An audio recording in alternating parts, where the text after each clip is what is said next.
ఈ వార్త ఆల్మోస్ట్ అన్ని పాపులర్ న్యూస్ పేపర్స్లో టీవీ ఛానల్స్లో కూడా కవర్ అయింది. ఏమిటి ఇది అంటే చూడండి, వ్లాదిమిర్ పుతిన్ గారు భారత్ వస్తున్నారు. మీరు ఒక ఇండియన్ ఎక్స్ప్రెస్ అనండి, టైమ్స్ ఆఫ్ ఇండియా, హిందూ, ఏ పత్రిక అయినా చూడండి, హెడ్లైన్స్లో వీళ్ళు ఈ వార్త గురించి రాస్తున్నారు.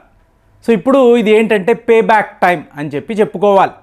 పుతిన్ గారు లాస్ట్ ఇండియా విజిట్ అన్నప్పుడు ఎప్పుడు మీకు డిసెంబర్ 6, 2021, అంటే ఆల్మోస్ట్ 1000 రోజులకు పైగా అయిపోయింది ఆయన భారత్ రాలేదు. అసలు పుతిన్ ఒక దేశానికి వస్తున్నారు అంటేనే ఒక రకమైన భయం. కానీ అలాంటి పుతిన్ని ఇన్వైట్ చేసిన ఇంకొక మగధీరుడు మోదీ గారు. సో జూలై నెల ఆయన మీరు మా భారత్ రండి, ఏంటి ఆల్మోస్ట్ 3 ఏళ్ళు అయిపోయింది రాలేదేమిటి అంటే చూడండి ఎంత ధైర్యం ఉండాలి. పుతిన్ గారిని తమ దేశానికి ఇన్వైట్ చేసే ధైర్యము మోదీ గారికి మాత్రమే ఉండుండొచ్చు. సో ఇవాళ ఏంటంటే 2025 మీకు వ్లాదిమిర్ పుతిన్ గారు భారత్ వస్తారు. సో ఇది ఆల్మోస్ట్ కన్ఫామ్ అయిపోయింది. షెడ్యూల్ అనేది వీళ్ళు మళ్ళీ విడుదల చేస్తారు. ఏమండి, పుతిన్ గారు భారత్కి రావడము అంత ఇంపార్టెంటా అంటే ఖచ్చితంగా అండి.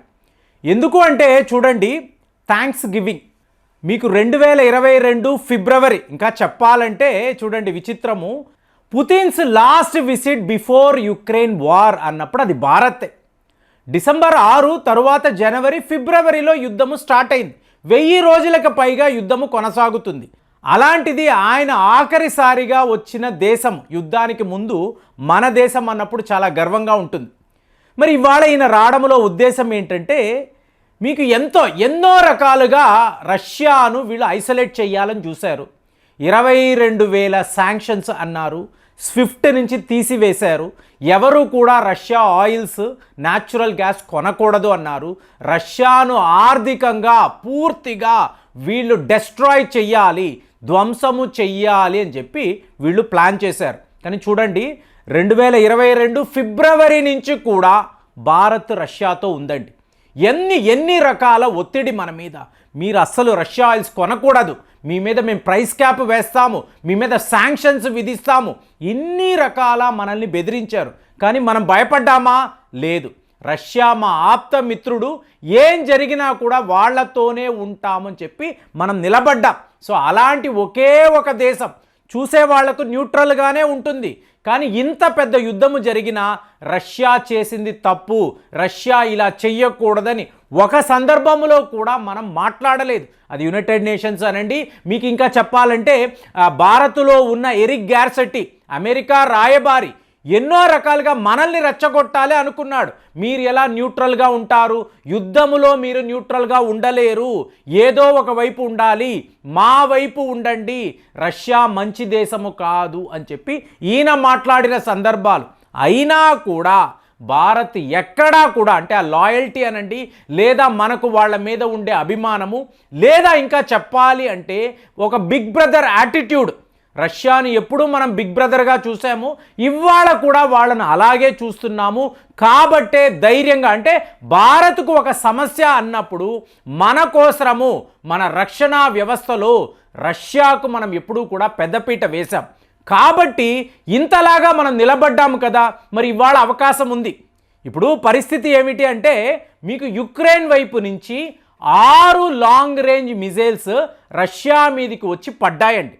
పడుతున్నప్పుడు రష్యా వాళ్ళు తమ S-400ను వాడారు, న్యూట్రలైజ్ చేయగలిగారు. ఒక మిజైల్ కూడా రష్యా భూభాగంలో పడలేదు. సో ఇవాళ భారత్ ఏమిటి, రష్యా వద్ద S-400 కొంటున్నాం. మరి దీని పనితనము ఏంటి, ఇది అంత గొప్పగా పని చేయగలదా అంటే ఇవాళ వచ్చే వార్తలు ఏమిటి, పాకిస్తాన్ వాడు చైనా వాడి దగ్గర S-400 కూడా డిటెక్ట్ చేయలేని ఒక మిజైల్ను కొనబోతున్నట్టుగా వార్తలు. సో ఇమీడియట్గా మన అందరికీ వచ్చే డౌట్, S-400 ఇంత డబ్బు పెట్టి కొన్నాము కదా, ఇది ఎలా పనిచేస్తుంది అంటే ఇవాళ రష్యా వాళ్ళు దానిని కూడా ప్రూవ్ చేసేశారు. అంటే లాంగ్ రేంజ్ చాలా చాలా పవర్ఫుల్ మిజైళ్లను కూడా S-400 ఆపగలదు, న్యూట్రలైజ్ చెయ్యగలదు, గగనతలములోనే తుక్కుగా దాన్ని ధ్వంసము చెయ్యగలదు అని ప్రూవ్ చేయడంతో మనకు తెలియని ఒక ఆనందం. అంటే మన దగ్గర ఒక గొప్ప అస్త్రము ఉంది, రష్యా వాళ్ళు ఇచ్చిన ఒక టాప్ మోస్ట్ వెపన్ ఉంది, దీని పనితనాన్ని ఇవాళ ప్రపంచమంతా కూడా చూసింది. అంటే ఈ రోజు వరకు కూడా రష్యా వాళ్ళు తమ S-400ని యాక్టివేట్ చేయలేదండి. ఫర్ ద ఫస్ట్ టైం ఈ యుద్ధములో దీనిని వాడారు, ఇది అద్భుతంగా పనిచేసిందని ఇవాళ వార్తలు. అలాంటప్పుడు మీరు ఒక విషయాన్ని గమనించారనుకోండి, షాడో స్ట్రోమ్ అనబడే ఇంకొక అస్త్రం, ఇది యూకే వాళ్ళు చూడండి మెల్లమెల్లగా యూరోప్కి సంబంధించిన దేశాలు వీళ్ళు రష్యాను టార్గెట్ చేసి యుక్రెయిన్కి అస్త్రాలను ఇచ్చి వాడు రష్యా యొక్క టెరిటరీలో కూడా ఈ ఆయుధాలను వాడు ఈ మిజైళ్ళ యొక్క పనితనాన్ని చూడునంటే మీకు ఇవాళ యుక్రెయిన్ వాళ్ళు జెలెన్స్కీ ఈ ఆయుధాన్ని వాడడానికి కూడా సిద్ధపడిపోయాడు. ఆల్మోస్ట్ మీకు ఫైర్ కూడా చేశాడు. అంటే ఏమైంది, నాటోకు సంబంధించిన ఒక మిజైల్ రష్యా టెరిటరీలోకి వచ్చింది అంటే ఇది డైరెక్ట్గా రష్యా నాటో మధ్య యుద్ధము అనేది ఆల్రెడీ మనం నిన్న మాట్లాడాం. అలాంటిది ఇవాళ యూకే కూడా మేము కూడా యుక్రెయిన్కి ఇలాంటి ఆయుధాలను ఇస్తాము అంటే మేము చాలా దూరంలో ఉన్నాం కదండి, యుక్రెయిన్కే కదా ఇస్తున్నాము, వాళ్లే కదా వాడుతున్నారు, ఒకవేళ రష్యా దాడులు చేస్తే పొరుగు దేశాలే కదా పోతాయి, మేము దూరంలో ఉన్నాము కదా అని చెప్పి ఈ వెస్టర్న్ కంట్రీస్ అభిప్రాయపడుతున్నారు. ఇది ఖచ్చితంగా వాస్తవమే, ఎందుకంటే ఫస్ట్ టార్గెట్ యుక్రెయిన్ మీదే కదా. ఇవాళ పరిస్థితి ఏంటి, యూకేకి సంబంధించిన రాయబార కార్యాలయము, అలాగే ఫ్రాన్స్, జర్మనీ, అమెరికా వీళ్ళ ఎంబసీస్ అంతా కూడా ఆల్రెడీ క్లోజ్ అయిపోయాయి. మీరు అందరూ కూడా అక్కడి నుంచి పారిపోండి, కుదిరితే బంకర్స్లో దాక్కోండి అని చెప్పి ఈ దేశాలకు సంబంధించిన ప్రభుత్వాలు డైరెక్ట్గా వీళ్లకు ఒక అడ్వైజరీ ఇచ్చారు. అంటే ఇక్కడ మీరు గమనించాల్సిన విషయం ఏంటి, మీ యొక్క మిజైల్ మా ఎంబసీ ఆఫీస్లో వచ్చి పడింది కాబట్టి నువ్వు మా మీద దాడి చేశావు కాబట్టి మేము యుద్ధము ప్రకటిస్తున్నామని ఒక దేశమైనా చెప్పగలదా? జర్మనీ చెప్పగలదా? యూకే చెప్పగలదా? ఫ్రాన్స్ చెప్తుందా?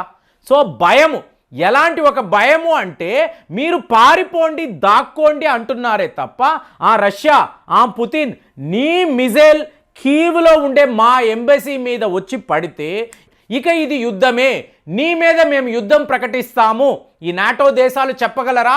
31 దేశాలు ఉన్నాయి, ఏ ఒక్కరికి కూడా ధైర్యం లేదండి రష్యాతో యుద్ధము అనేది. వీళ్ళు ఉత్తునే మాట్లాడుతున్నారు, ఆయుధాలను ఇస్తున్నారే తప్ప డైరెక్ట్గా నాటో వాళ్ళు రష్యాపై యుద్ధం అని చెప్పలేకపోతున్నారు. సో అంత భయం ఉన్నప్పుడు అలాంటి ఒక పుతిన్ ఇవాళ నేను భారత్కి థ్యాంక్స్ చెప్పాలి, నాతో నిలబడ్డారు. ఏంటి, జనవరి అన్నప్పుడు డొనాల్డ్ ట్రంప్ గారు వచ్చేస్తారు, డొనాల్డ్ ట్రంప్ రావడము ఈ యుద్ధము ఆగిపోతుంది. ఆల్రెడీ జెలెన్స్కీ చెప్తున్నాడు, అమెరికా యొక్క సహాయము లేకుండా నేను ఈ యుద్ధము చెయ్యలేను, ఈ యుద్ధమిలో ఓటమి ఖాయము అంటున్నాడు. కాబట్టి రష్యా వాళ్ళు చాలా చాలా కాన్ఫిడెంట్గా జనవరి వచ్చే నాటికి ఎంత టెరిటరీ దొరికితే అంత టెరిటరీని వాళ్ళ వైపు కలుపుకోవాలి, ఎనెక్స్ చేసుకోవాలి అనే అభిప్రాయంతో ఇంత భయంకరమైన ఒక దాడులు అనేవి చేస్తున్నారు. సో ఇప్పుడు ఇవాళ షాడో స్ట్రోమ్ని యూకే వాళ్ళు వాడారు, యూకే వాళ్ళు యుక్రెయిన్కి ఇచ్చారు. అంటే రష్యా వైపు నుంచి రెస్పాన్స్ ఏంటో చెప్పమంటారా? సాటన్ 2 అంటారు, సైతాన్ 2 అంటే ఏంటి అంటే షర్మత్ అనబడే ఒక టాక్టికల్ వెపన్, చాలా చాలా భయంకరమైన ఒక ఆయుధము. దీనిని ఇవాళ వీళ్ళు రష్యా సరిహద్దుల్లో మోహరించారు. S-400 ఆల్రెడీ అక్కడ ఉంది, ఇవాళ షర్మత్ కూడా అక్కడికి రష్యా సరిహద్దుల్లోకి వచ్చింది. అంటే ఇది ఒక భారీ యుద్ధము వైపు వెళుతుంది. ఇదంతా కూడా ఏంటంటే జనవరి లోపల జరిగిపోవాలి, అయిపోవాలి. కాబట్టి ఈ టైంలో జనవరి తరువాత వ్లాదిమిర్ పుతిన్ గారు నేను భారత్ వెళతాను, అక్కడ వాళ్లకు నేను కృతజ్ఞతలు తెలపాలి అని చెప్పి ఆయన మాట్లాడుతున్నాడంటే ఇది ఎంత పెద్ద వార్త. ఒక్కసారి ఆలోచించి కామెంట్స్లో రాయండి. మళ్ళీ వచ్చే వీడియోలో కలుద్దాం. జై హింద్.